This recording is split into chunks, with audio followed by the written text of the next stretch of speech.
O crédito imobiliário está cada vez mais escasso e o sonho da casa própria está ficando mais distante, especialmente para quem é da classe média. Em várias pesquisas feitas periodicamente, se constata que realmente o principal sonho do brasileiro é adquirir a casa própria, é ter o imóvel próprio. Isso vale desde o público mais velho até o público mais jovem.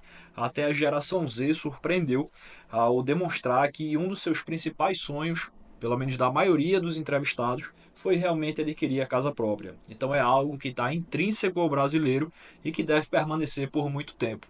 Todavia, é importante que você saiba que grande parte das transações imobiliárias do país são realizadas através de financiamento bancário. E para que haja uma quantidade suficiente de crédito, de financiamento imobiliário, é importante que os bancos tenham o dinheiro para emprestar. Só que o que está acontecendo aqui é de fato uma escassez no crédito imobiliário. E são dois os principais motivos. Primeiro, há uma grande defasagem do SBPE e do FGTS. Ou seja, essas duas fontes de recurso, que eu vou te explicar mais à frente, estão em defasagem, estão com um aporte de capital menor do que a retirada, o que diminui a liquidez, diminui a oferta de crédito no mercado. Outro ponto é que a inflação está crescendo, a taxa Selic ainda está alta, e isso torna o crédito mais caro, o que afasta muitas pessoas da compra do imóvel, tendo que ser obrigadas a permanecer no aluguel até que a situação do país melhore um pouco, pelo menos com relação a essa taxa Selic. Para que você entenda realmente o que eu estou falando da questão da importância do financiamento, especialmente para as classes B e C, no momento de adquirir o imóvel, somente em 2023 foram financiadas 994 mil unidades imobiliárias, o que dá um valor de 250 bilhões de reais. A expectativa da ABCIP e do governo é que 2024 feche com 270 bilhões de reais em crédito concedido para o financiamento imobiliário. Como eu mencionei, a principal fonte de recurso para financiamentos imobiliários é o SBPE.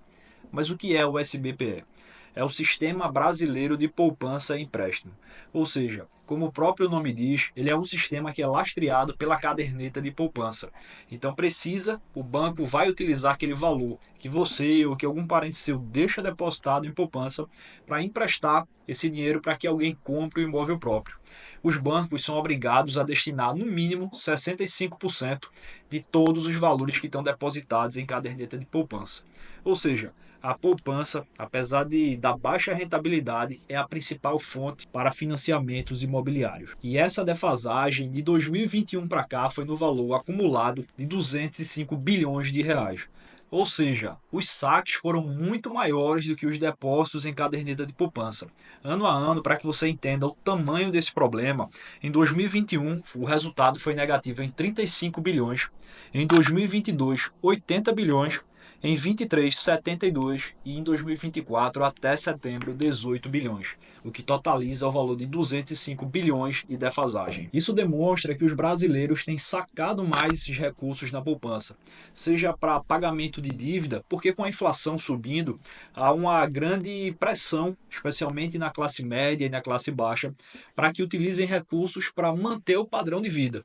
Ou seja, para manter o padrão de vida, ele tem que gastar mais. A feira está mais cara, a conta de energia está mais cara, enfim, aquele dinheiro que ele guardou, que ele acumulou durante uma vida, está tendo que ser utilizado agora, retirado da poupança para pagar despesas básicas. E quando não é isso, é por conscientização. Ou seja, ele viu que não compensa deixar na poupança porque a rentabilidade é muito inferior à da inflação. Ou seja, não bate a inflação.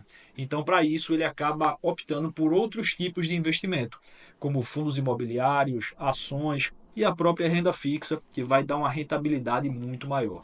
Tudo isso tem contribuído para essa crescente defasagem do SBPE. O saldo acumulado da poupança é de 764 bilhões de reais até setembro de 2024. Só que em empréstimos já foram concedidos 1,7 trilhão de reais. Ou seja, mostra-se que está muito alavancado em relação ao que de fato se tem e ao que de fato se poderia emprestar. Isso é tão gritante, isso é tão preocupante que o próprio presidente da Caixa Econômica Federal tem dito que o dinheiro, os recursos estão próximos de acabar. Para você ter uma ideia, a Caixa, que tem um market share de aproximadamente 65% do mercado, ou seja, ela domina o crédito habitacional no Brasil, já concedeu 88% de seus depósitos em caderneta de poupança e empréstimo. Quase não tem mais dinheiro, está bem próximo realmente de acabar e de travar o financiamento imobiliário. Isso tudo fez a Caixa Econômica Federal alterar as regras do financiamento imobiliário. E essas regras elas passam a valer a partir do dia 1 de novembro e principalmente vão afetar o valor da entrada a ser financiada. Então, se você for financiar um imóvel pelo sistema SAC, que é o sistema de amortização constante, em que as parcelas vão diminuindo ao longo do tempo, hoje você com a entrada de 20% consegue garantir o financiamento do imóvel. Quando as regras entrarem em vigor, você precisará dar uma entrada de 30%. Isso é ainda mais grave quando a gente fala dos financiamentos com a tabela Price, que são aqueles financiamentos que têm uma parcela fixa do começo ao final. Atualmente, você consegue adquirir esses imóveis com a entrada de 30%. A partir das novas regras, você vai precisar dar uma entrada de 50%. Convenhamos, quem da classe média vai comprar um imóvel dando 50% de entrada? Ainda mais com essa inflação que tem crescido muito, dificilmente a pessoa vai ter metade do valor do imóvel para dar de entrada, isso quando a gente fala da classe média, e quando tem, quer morar num imóvel melhor.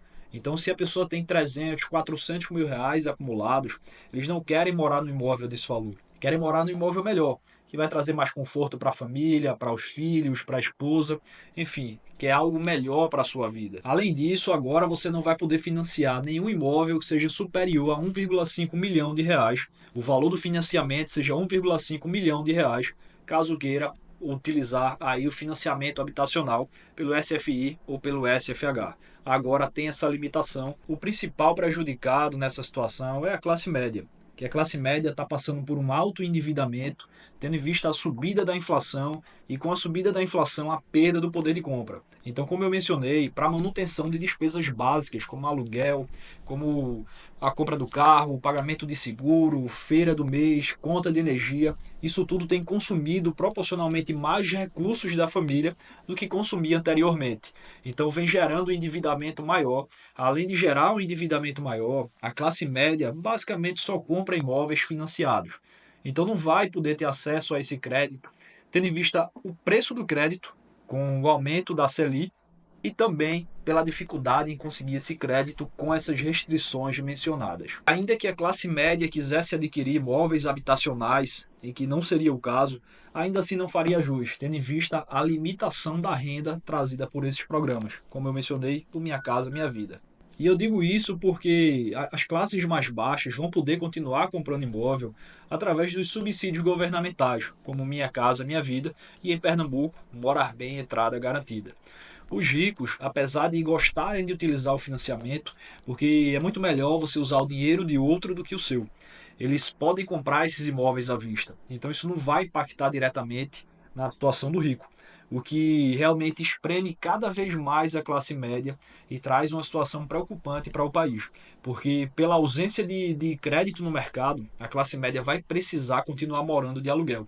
E essa pressão no aluguel vai fazer com que o preço suba, afastando o brasileiro, como eu disse, cada vez mais do seu principal sonho e pior, aumentando o valor do aluguel, dificultando a moradia, dificultando a vida de todo mundo.